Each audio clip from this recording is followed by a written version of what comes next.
Hey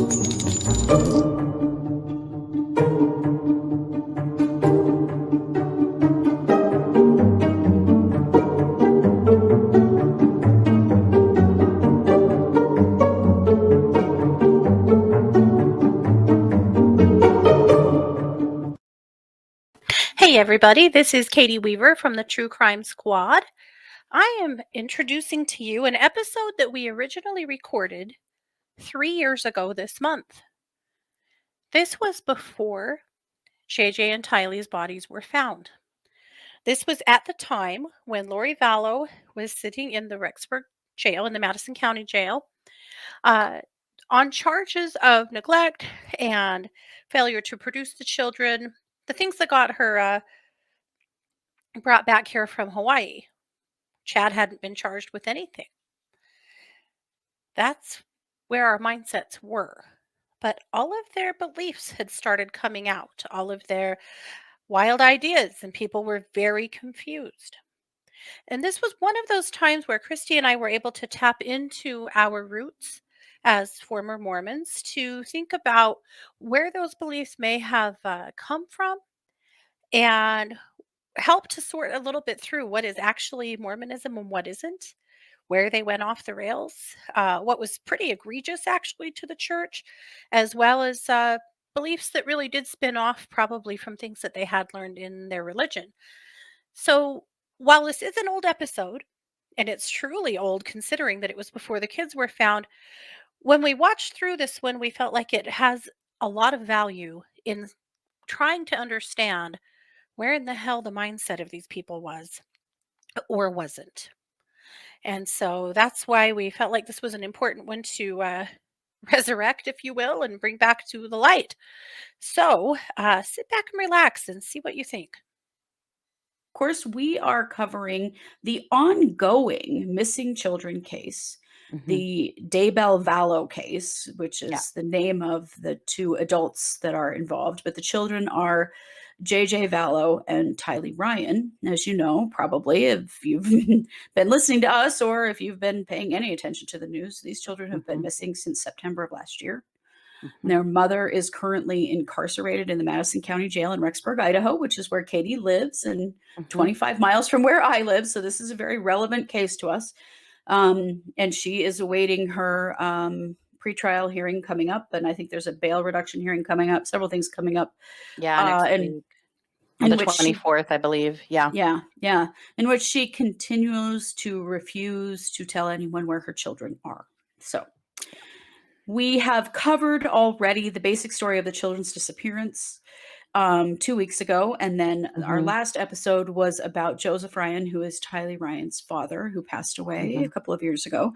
So we've been trying to get this is such a complicated case. If you could see it in a Venn diagram on the wall, it would take up like half my house. There's so many people and so many situations. And so we were just trying to cover it kind of a step at a time. But we wanted today to get into the beliefs, the religious beliefs and the cultural beliefs that are heavily driving this situation. And one of the reasons that we want to talk about them is because underlying all of this, Chad and Lori are LDS. They're Mormons, the Church of Jesus Christ of Latter-day Saints. Katie and I were both raised LDS. And so although we're no longer affiliated with that church, we do have, I think, a unique insight into this because we get where some of this is coming from. Now, you got to know that these two are extremists and they're not really, what they're doing now is not really Mormonism. It is Mormonism on steroids, also hallucinogens, I think. But that's Chad has been excommunicated. Yes. So I know a lot of LDS people want to clarify that because they're feeling so uncomfortable about being associated with these fools, you know. And so the Chad has at some point between the time of Tammy's death and now has been by his own mouth been excommunicated. So he's no longer a member, but he has been up until this point. Has been and has been a very prolific writer in Mormon fiction, mostly some more memoir type books of his own life as well, but a lot of fiction. His stuff, now I'm going to tell you something on his Facebook page, which is still active. You can find him and see that he's actually still posting. With a public page. With a public page, yeah. His is the Doomsday Writer. So if that tells you anything, his books are about post-apocalyptic kinds of things. Lots of stuff about, adventure kinds of stories about, after the apocalypse has occurred or after the second coming of Jesus Christ has occurred, and all the things that might happen then. He also has done some writing about himself and his own near-death experience. He's very prolific as a writer. I can't remember how many books he has, but it's many, many books. And it has been in the past very popular as a Mormon writer. So that's just something to know about him, is that's where he's coming from, is he's been putting his beliefs out there into the world in the form of his books for a long time. Yeah. And that's something that a lot of people have had experience with him. And one thing that I've heard from local people is that the Chad that they have known in the past and who they read his books and went to church with him, is a completely different person than who he is now. He's gone through a really significant transformation, I guess is the word that you would use. Yeah. None of these things were anticipated to happen by anybody in his life. If you were, even a couple of years ago to say that he would be, potentially suspected of killing his wife, potentially suspected of involvement in the, these two children being missing, those kinds of things, no one would have believed him, would have believed you about that, particularly not his wife, who passed away last year. So some significant things who was have his happened. right hand in his publishing house. I mean, he had a little publishing firm that he published all of his books through, and other people's as well. Yeah. And she was all about that. She was very huge active part of that. Yeah. Yeah. Well, she was a librarian, and I think books had a huge, meaning for her. Books were important to her. And so being involved in publishing and certainly this, this was her religion as well. And so, books that were published from that standpoint with those beliefs, that was important to her as well. So yeah, she was very actively involved. Yeah. So I do have a list here of his titles. Are you interested in hearing them? Yeah, let's hear them. Okay, so according to Amazon, at least what you can get from them, he has Martial Law, The Great Gathering, Evading Babylon, Living on the Edge of Heaven, One Foot in the Grave, The Celestial City, Days of Fury, Reclaiming Liberty, The Rise of Zion, which is an interesting thing because that's something that is talked about in the LDS Church and among the Mormon people where we live. That word has heavy meaning in that culture. Yeah, An Errand for Emma, The Keys of the Kingdom, Chasing Paradise, A Prophet in Palmyra, Baptism, and The Aaronic Priesthood. So those are all of the titles that I'm seeing, at least. He may have more, but those are all the ones that you can at least access on Amazon, though I would recommend that you don't, because one thing I had heard was that one way that, they're trying to fund all of their legal fees and whatnot is that actually he experienced a huge spike in book sales because people were, trying to get a feel for who this person is. Yeah. So, just know that if you are purchasing his books, you may be adding more money to their legal fees to defend, these missing kids, or to maybe help the other side of these missing kids. So, I can't tell you what to do, but just think about that if you're I've looked at this stuff, but I'm not buying any of it. That's for sure. Yeah. So that's a little bit about who he has been in the past. So that's his near-death experience at 17 had a huge impact on him and really changed him in a lot of ways. Yeah. And that really got him writing and thinking about, what happens when we die and, all of those kinds of things. Yeah. But, and I don't have clear dates on this, and there's a lot of information that I don't have, but I'm sure you can find if you look. But at some point, Chad got involved with I'm going to call it a group because they're calling themselves now a multimedia company. They refer to themselves as Preparing a People. Now, I want to be clear that Preparing a People has put out a public statement that they are in no way affiliated with Chad Daybell at all. It's pretty much a Chad who kind of situation. Now, it's kind of funny because when you go to their Facebook page, there's been a lot of accusation that Chad and Lori are involved in a cult. And that accusation was pointed at Preparing a People, the multimedia company. Their @ name on Facebook now is Not a Cult, lol. Yeah. They also, I think, quite intentionally say that they've had several LSD speakers and authors in their indoctrination forum. I'm quite sure that's supposed to be LDS, but I think they might have spelled it wrong on purpose. Just my own guess. They do talk significantly, though, about the history of them indoctrinating people. I have never worked with a multimedia company that indoctrinated me into anything. I'm just going to say. But they very clearly say that they don't know Chad. They never worked with him. They have no idea what's going on with him. Okay. So they are an organization who has put on, or a group or a multimedia company or whatever, they put on various kinds of multimedia events that are focused around the second coming of Jesus Christ. So it is literally preparing people for the second coming of Christ and how that may bring about the apocalypse and how it's very important that you're prepared for that. So if you know what a prepper is, these folks are preppers, but they're prepping very specifically for a certain event. Now, I just want to tell you something funny. I went to their website or to their Facebook page to learn more about them and to understand some of this. If you know anything about Facebook fan pages, there's always a list of related pages. And number one related page with them is, guess who? Chad Daybell.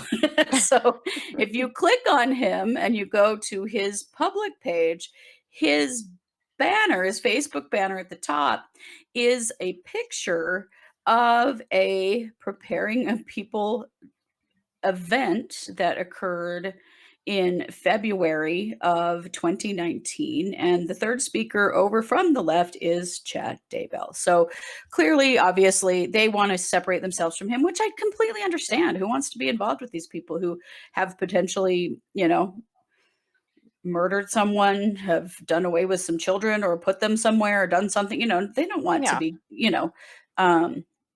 affiliated, which I understand, but they clearly, and in clearly the beginning of this felt very harassed by the media as well, and so they're kind of fighting back. I mean, they go so far on their fan page as to threaten anyone who uses their name with libel, right? Which that's a little iffy threat. It is, and I understand that they're no longer affiliated with him. That's pretty clear. They don't want to have anything to do with him, but I do feel like that Chad's affiliation with them at some point is when things kind of started to take a turn for him. Yeah. And many people in Lori's family have said the same thing, that it was getting involved with these things that they started to take a turn. Now, I think, and Katie, you said this to me earlier, that now what the two of them have is sort of their own cult of their own making, that it is not affiliated with anyone other than themselves and their own, I got to use the word delusional thinking and beliefs. There's some really scary stuff going on here, but know that this is rooted in, first of all, originally the LDS religion. Then you have Chad and all of his books that are all about, he's the doomsday writer. So all of this doomsday, second coming, apocalyptic stuff. He's gotten way into that, as well as mediumship. And now he's moved from and prophetic dreams. Prophecy. Yes, prophetic dreams. So, you may know this if you've been following this story, but Chad and Lori actually believe themselves to be gods. They believe they can do anything they want because they're gods.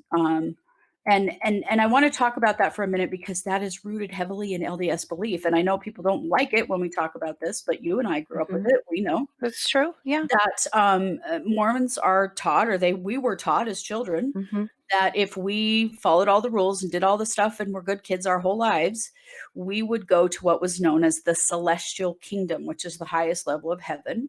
And if you go to the celestial kingdom, guess what you win? your own planet in Yeah. which you can be God over your own group of people. Mhm. That was very much in Mormon doctrine when we were kids.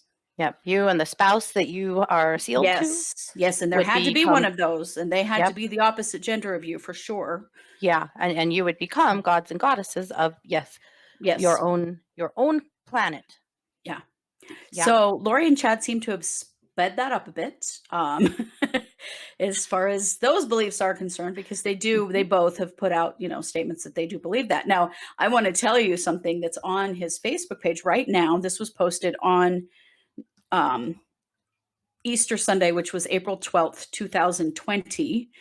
And he said, I want to wish all of my disciples, followers, students, subordinates, worshipers, and fans a great Easter.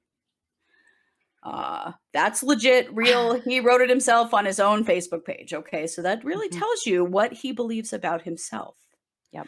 There's a huge element to this that is and you see that with Lori in court, this idea that they know something we don't all know.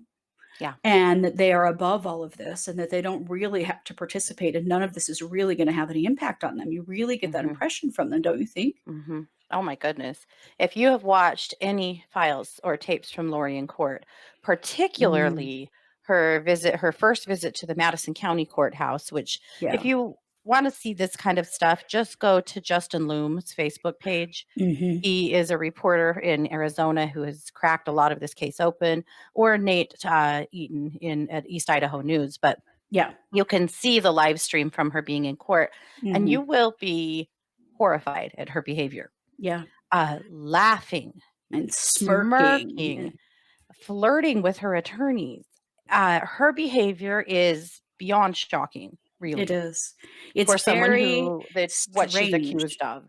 Very Yeah. strange. It's so Yeah. incongruent, it's so Mhm. it really I can't diagnose anyone, but I am a social worker and I have some experience Mhm. with this. And I will say that if I saw someone behaving that way in that situation, their behavior and mannerisms and things were so incongruent with the experience and the thing that was going on, it would indicate to me mental illness. It really Yeah. would. Yeah. Um, so the what what was I going to say? I don't know. I'm so dumbfounded by the whole thing at this point. It's just but it's really important to understand where some of this has come from, that they appear to truly believe that they are gods, Mhm. that they are above the law. And here's the kicker. Chad had a prophetic dream that the world was going to end or the second coming was happening or it was the apocalypse or whatever term you want to use is coming on July 22nd, right? Or Of this 20th. year or Yeah. 20th of One or this the year. other. Yeah.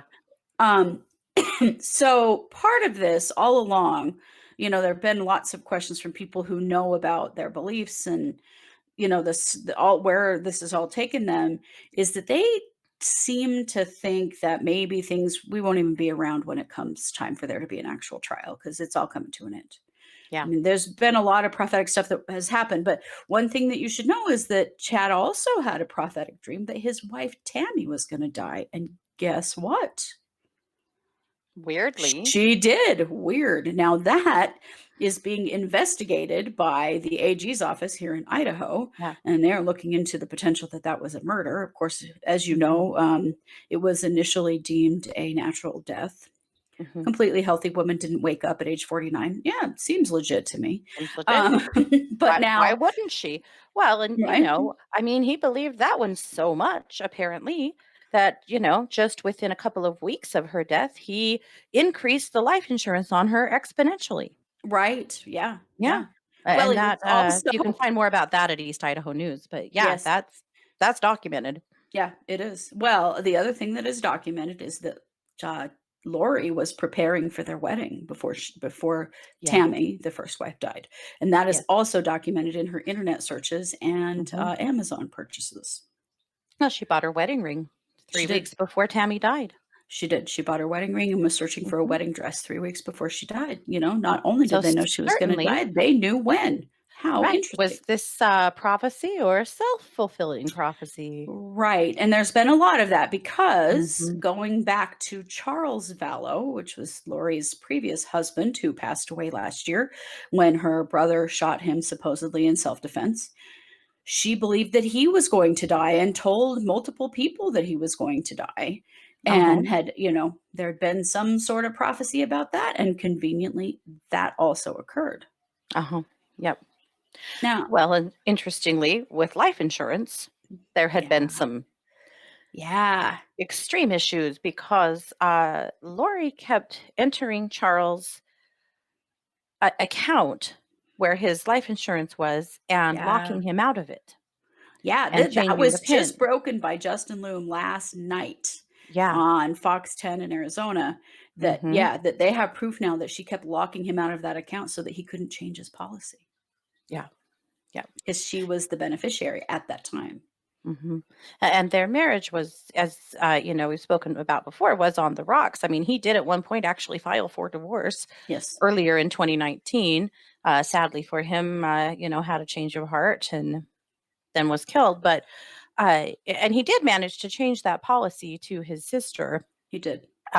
But yes, she was tampering with that account and trying to keep him out of it, which And is quite telling. he communicated that to the insurance agency and said, we have to change this, and there can't be, she is not Mhm. allowed in this account.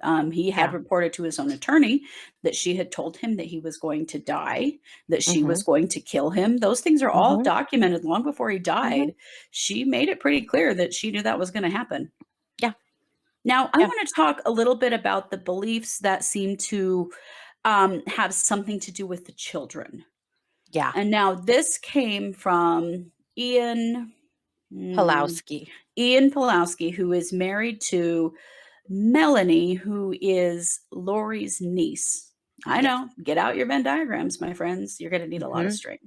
Yep. Anyway, so he is the new husband of Melanie, known as Melanie Boudreau to a lot of people. That was her previous married name. But she Mhm. recently married this man, Ian Pulowski. And it appears from the things that Ian Pulowski has written that he didn't have any idea what kind of crazy train he was marrying into. No, it sounds like most of this stuff she spilled to him on their wedding night.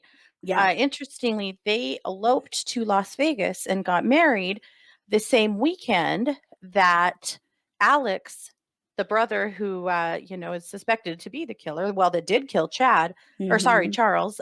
Yeah, Charles. My gosh, That there's did so kill many names. Charles, right? And is suspected of shooting at Brandon Boudreau and suspected of shooting at Tammy. And I mean, Mhm. he's we've talked a lot about Alex, and we'll probably actually do a whole show on Alex. I'm sure Yeah. his involvement here warrants that. But Mhm. Alex got married to a woman named Zulima Pastines the Right. same weekend in Las Vegas that Melanie Boudreau and Ian Pulowski got married. And that, I Right. believe, was in November or the Mhm. very first part. It was the very end of November, first part of December. And then, of course, it was just a few days later that Alex died. But at Yes. any rate, they got married, and she had only been divorced for a minute from Yeah. Brandon Boudreau. They had just barely gotten divorced. Right. When she married Ian Pulowski, Ian had also not been divorced for very long. He had an ex-wife and children that live here in the town that I live in, who also knew nothing of, this crazy train. Yeah. Yeah. Yeah. So in some of the things that Ian has talked about, one of the beliefs that has come out of this whatever twisted, convoluted situation that Chad and Lori are now in is the idea that a person can become a zombie. And a Mm-hmm. zombie is someone who their body is taken over by a demon or a slug. I don't know exactly what a slug is, but it's sort of like the idea of a walk-in where Yeah. something else takes over a person's body. Mm-hmm. And And their light is gone. their Yeah. light is gone. It's like their soul is gone, but their body is still living, apparently, is what Mm-hmm. their belief is. And the only way for them to be saved from that situation is for them to physically die. Mm-hmm. And right, because isn't there a belief there that the soul is basically imprisoned or trapped trapped or in some something? way. Yeah. Yeah. And so then there have been reports of Lori referring to her children as zombies, referring to Charles as a zombie. So Mhm. this gives, and no one really knew what that meant, but this gives a lot of context to that idea that they've become Mhm. zombies and so they have to be killed in order to be saved. Yes. We're in a really scary place with all of that right now, I think, because it's pretty Mhm. clear that these, and I'm going to call them delusional beliefs because I think that that's the Yeah. level that we've got. And we're going to talk about that in a minute because I want to Mhm. talk about how you get from trusting your intuition, trusting your dreams to this. But I want to say that's a lot of people are very concerned that that's a very scary um, bit of information when it comes to where are the children. Yeah. And also just the cold calculating way all of this has been handled, as though this Mhm. had to be done, that this was actually for their best benefit. Yeah. One of the things that Lori said to her son Colby after she was in jail is, don't worry, we're all going to be together again soon. And so there's some, of course, this is all speculation. We're just Right, but spitballing at this understand that point that maybe that right. means that, the world's going to end on July 20th. And so then they're all going to be back together again as a family. That's kind of the implication. Right. Well, and you look at, I mean, the Mormon belief here would be Yes. that the families are together forever. That if you have gone through the Yeah, but temple, you've been sealed together, families will be together forever. Now, Chad and Lori seem to believe, actually by their own mouths, things that mhm, witnesses have heard them say, are that they have ascended above what regular LDS teachings are for regular people. They've yes. ascended above that. Those teachings don't apply to them so much anymore, but they still have that belief that families will be together forever, you know, Mhm, granted that you have done, the work that you're expected to do. And so, mhm, when she says that, to someone else that may have a different meaning, but to me, that makes my blood run cold because mhm. knowing that that is a very typical catchphrase in the LDS church that Yes. families will be together forever. That's how this Mhm. goes. Yeah, Yeah. there's actually literally a hymn called that. Yeah. And yeah, so the idea that, at some point they're all going to be dead and then they'll be back together. That really is the implication. I and yeah, I one of the things that, and I don't fully understand this part of it, but Chad and Lori have said that they believe that they are one of the 144,000, which are, Mhm. a very special group of people that are going to do all this special work after the second coming of Jesus Christ. And Uh-huh. and That's a because of biblical that, belief. it is, yeah, It is a yeah. biblical But they've belief. kind Yeah. of stretched it, I think, a bit Mhm. for their own benefit. But they seem to think that Mhm. now they really can't do any wrong, that anything that they do, they're doing for a higher purpose that the rest of us just don't understand. And that's why none of Right. this matters. Really, this isn't that Right. big of a deal, even though, Yeah, of course, we know that it is. of course. And in Charles's divorce papers, that of course never, Never really got filed. completed, but in the divorce papers, he says that Lori told him that she is a god or a goddess, if you would like to, put the female spin on it, but that has been called to gather the 144. There are witnesses who do say that she had approached them and told them that they were supposed to be a part of the 144,000. She was Right. actively gathering the people that she was feeling compelled to be a part of what I think we can kind of loosely, comfortably attribute to being the cult of Chad and Lori. That Hmm. that's Yeah. that's that's what this is about. There are people who have said she approached them and they told her that they didn't really believe that. They didn't think should be a part of that. I suspect that Zulima Pastinas, Ian Pulowski, others that they've kind of pulled in are people that she had identified as supposed to be a part of this. I'm guessing Hmm. that's why those marriages happened. There's some beliefs here that there are, she's supposed to be gathering them together. I do think that it's probably, I think about her sitting in jail where she really, really, really didn't think that was going to happen. I do believe that she really felt like she was going to be able to bail out and just continue to do her work, gathering her tribe here. Because they're also, they're professing that they believe that the second coming of Christ is going to occur right here where I live. And that there will be tent cities here. Which is such a huge departure from LDS beliefs. Yeah. Which that's supposed to happen in Missouri. So interesting. And, there's a lot of departure. So it's, you have to know that this is in some ways a weird spin-off of LDS, and in some ways it's not. It's not. something else completely. Yeah. Well, and to be very clear, obviously, no LDS people believe that you should be killing your children or disposing of your ex or, killing your spouses or any of the nefarious things that have happened here. None of that is LDS doctrine in any way. No. But one of the things that is very heavy in LDS culture is prepping. We know we live all around it. As children, we were taught that we should have 2 years of food storage at all times.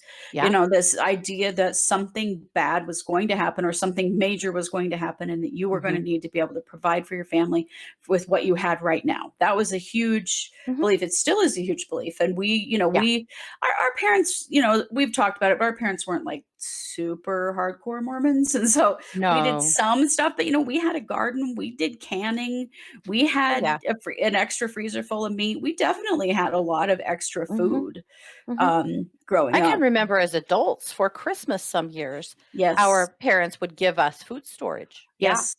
Bags of wheat or, flats of cans of vegetables and various things.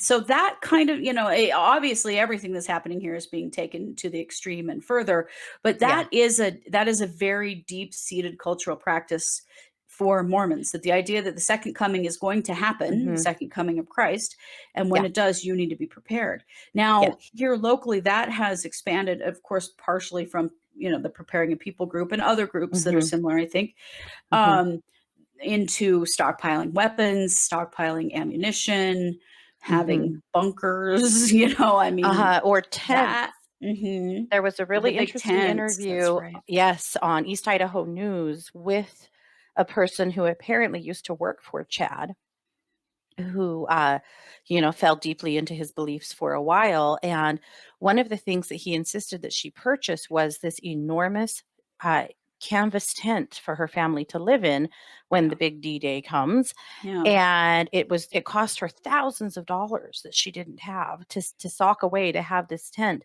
But there was a belief that the LDS members would be called into action, and they would be asking them, if you were prepared and you had done your work and you were really ready, you would be a part of the white cities.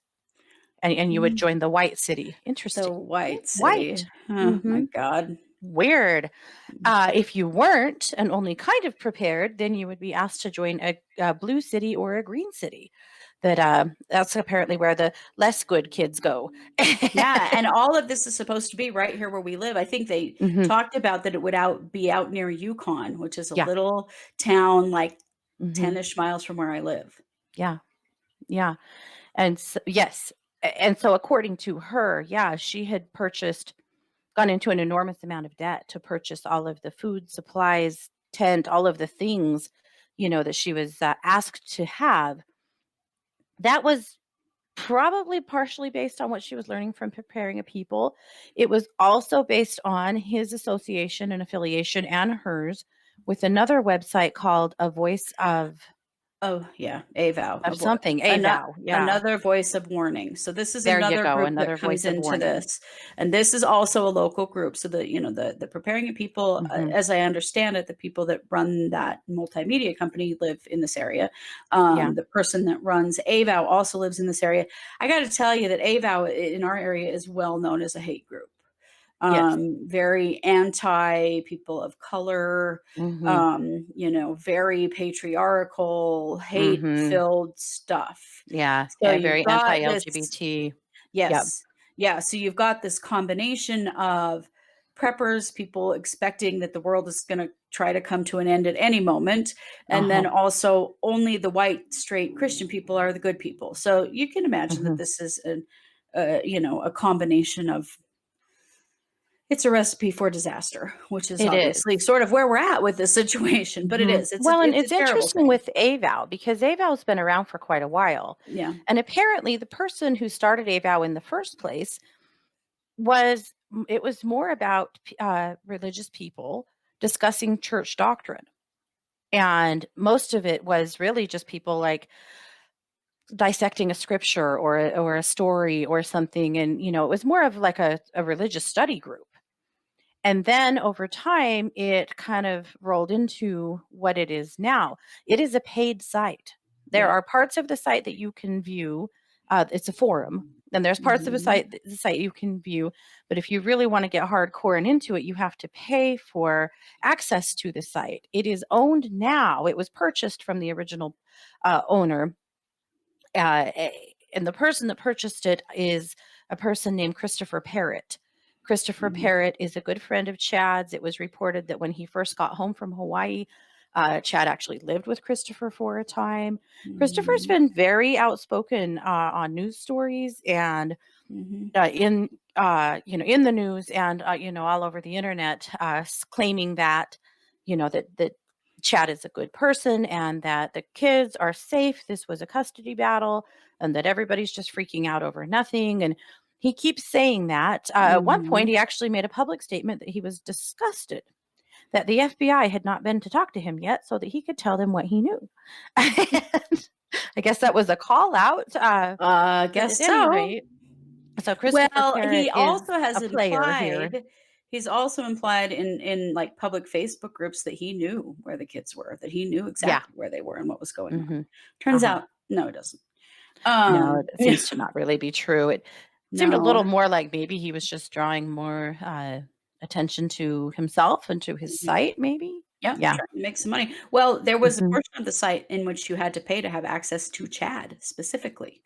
Yes. Chad had his own forum on this group, and you had to pay. It's since been pulled down, as I understand, but where you paid to actually have direct access with him. So this is the kind of the prophet. Yeah. Literally. That's pretty heretical in the LDS church. Yeah. That's getting pretty extreme and far afield because, the Mormons have their own prophet and no one else is allowed to call themselves that. So it was things like that did get Chad excommunicated from the Mormon church. Yeah. Yeah. So you can do your own research on these groups. You can learn more about it. It's a huge topic. We didn't want to get into all of it because it's too much, but I think you may get some idea of where this, and I guess what we need to say is that at some point, Lori became involved with this group and got to know Chad. And that's when things started to go crazy for her. That's when people in her life said she changed very much. She started talking about this really extremist stuff. And, there's proof that she was affiliated with Chad in one way or another for at least a couple of years prior to them actually marrying each other. So somehow, some pretty heavy influences occurred there. I've seen a lot of people say that Chad is just an innocent victim in all of this. And no, he's not. No. This all originated with him. She wasn't involved with this stuff until she got involved with him. She was on some podcasts with him. There's a lot of podcasting and video production and stuff. They're a multimedia company, right? Anyway, but any podcast that involved Lori or Chad has been pulled. Yes, you can't find them. They're gone. Yeah, there are people you who can. Have them. There are people who have them, but you can't find them publicly anymore. Not on a Voice of Reason's website. They're gone. But right.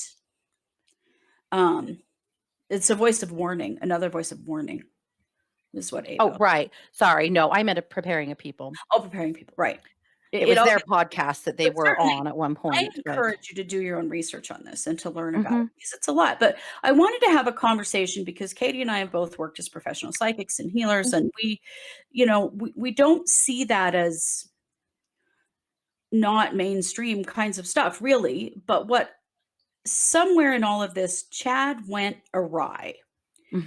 And I wondered if you would give us an opinion, and I'll pop in there with some too, about how does that happen? Because it's not like he's the first person to have some really significant spiritual experiences, to become a medium, all those things, to go a little too far and to go off the rails. So where do you think that happens? with somebody. With Chad, I have a few thoughts on it. I mean, he by his own word, has had 2 different near-death experiences Yeah. that have shaped some of his experience, which Mhm. makes me wonder, like from a physical place, if his brain is okay. Yeah. That's part of it. Uh, but I feel like really what has happened is that as he started sharing experiences, as he started gaining a little notoriety, that kind of stuff really went to his head. And yeah, we've seen that. And, Mhm. I mean, I think about healers like John of God, or the Mm. Bikram yoga guy, that Yeah. actually ended up being like sexual predators. They Right. didn't start out that way, you guys. They started Mhm. out deeply enmeshed in what they were doing and they believed in what they were doing. And I think Chad was the same. Mhm. I feel like as more people, though, started nipping at his heels, started kind of venerating him, started looking at him as somebody that they really listened to and looked up to. I feel like his sense of self importance grew and grew. And Mhm. as that grew, perhaps his ability to cross the lines between what his intuition was telling him and what his ego was telling him Mhm. got got their wires crossed. Yeah. I suspect that it wasn't, that he was already on that road, but when Lori met him and got so bananas for him and started feeding him full of her visions and her ideas and all of the things that she believed him to be, I feel like that really flipped a switch in him. I don't think Mhm. that started it, but I think she really poured gasoline on his fire and Yeah. they started fueling each other in a really, really unhealthy way. Yeah. I would imagine that Chad actually has some gifts. I think he does. I think he would have to Mhm. get to start gathering the following that he had. Right. He has some gifts, but somewhere along the way, he went from a place of just wanting to help other people to wanting to be worshiped by other people. Yeah. And to Yeah. me, that's where, that's probably where he took the wrong road. I don't know. What do you think? I agree. I do feel like as when you do psychic work or healer work, you have to really keep your ego in check and you have to remember that you're Yeah. still just a regular person like everybody else. And, I do think that some Mhm. of his religious beliefs got involved in there too, that whole idea of being a god and, being raised a Yeah. white male in the Mormon church does teach you that you have a lot of power and that Yes. you have a lot of value above other people. That Mhm. idea in his Facebook post about his subordinates, that word, oh my gosh, Wow. that it so doesn't surprise me because we grew up in that culture and we know that Mhm. men were given such a higher standing than Yeah. women and particularly white men. And Mhm. and so that was already built into him from childhood, Yeah, unfortunately. And I think definitely. that was a big part of it as well, Mhm. that his ego just took off on him.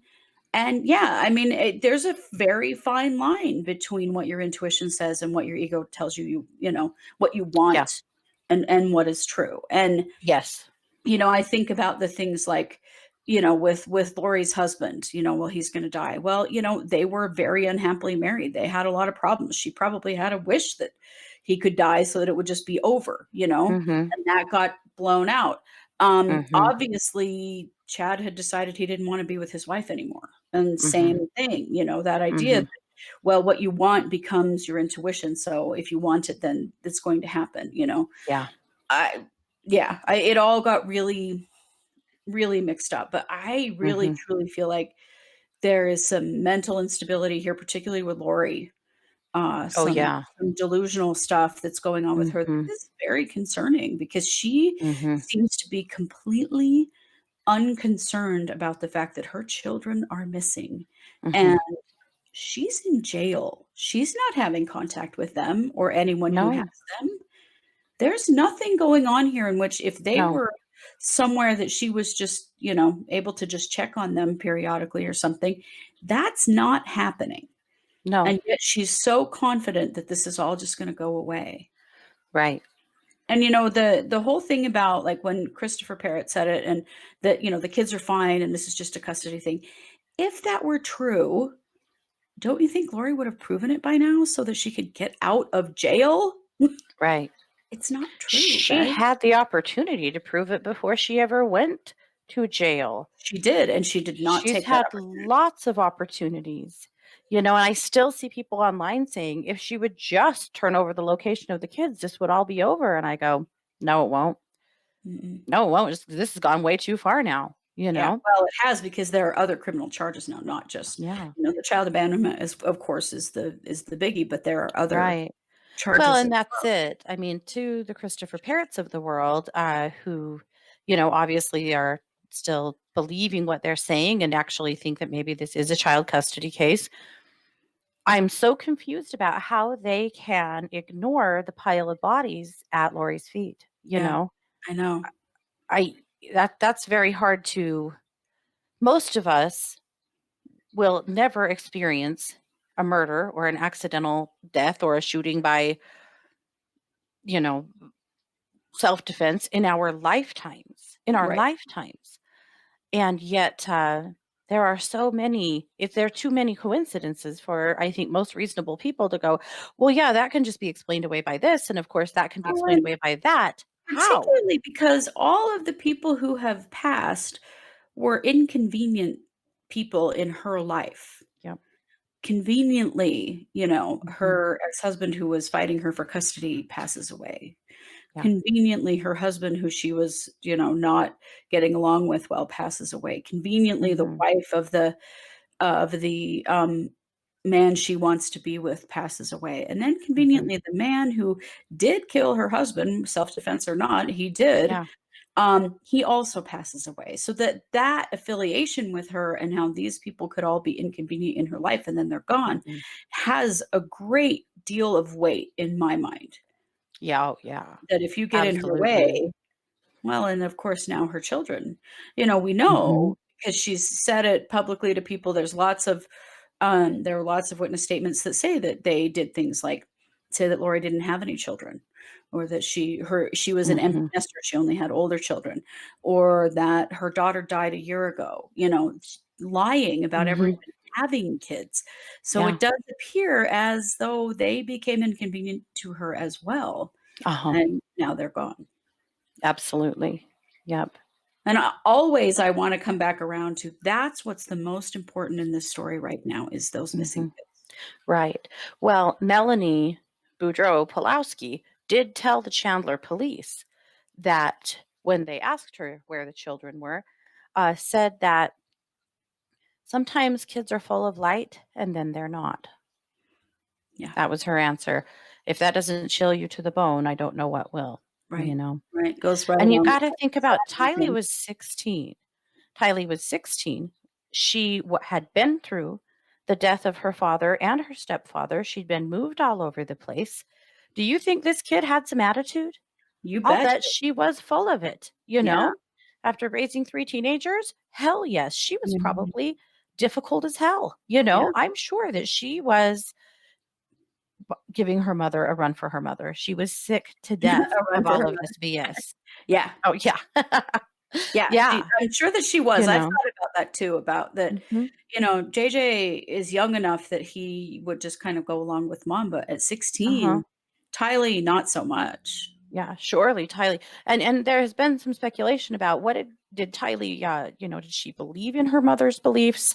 Friends and family members that are associated say no, that she didn't, that she fought her mom on this stuff, that she did not subscribe to this stuff. And so that too makes me wonder, how mouthy, combative, difficult did Tylee get? Yeah, Uh, had Tylee I'm guessing Tylee well, she had because she was in his car, according to the FBI, that, Tylee knew Chad.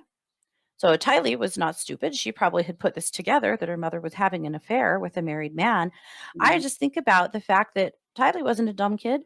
She was no, smart and she had a voice and she probably had called her mother and perhaps Chad out many, many times. yeah. And when you think about kids are full of light and then they're not, well, was it a kid who had called bullshit on her mom and all of the stuff she was up to? And then you look at JJ, who was disabled and it sounds like was, he was autistic and he could be combative and was quite difficult. And all of his coping mechanisms, like his dog and his dad, had disappeared from his life. I don't know this, but I'm going to assume that he was probably pretty challenging. Yeah. Oh, I bet it was. And how is a goddess to gather her 144,000 together with these damn kids? Right. Exactly. Yeah. Exactly. Yeah. Well, that's what we know for now. We're going to continue to cover this. And it's so interesting how more things just continue to roll out. There was a big controversy this week about that they had to move some of her hearings because of the coronavirus and because of our state shutdown. And there was a big drama over that her rights were being infringed upon, and just her rights to not get the disease or anyone else. So whatever. So we're keeping an eye on the news, and we're going to continue to update you with this story. And that's it.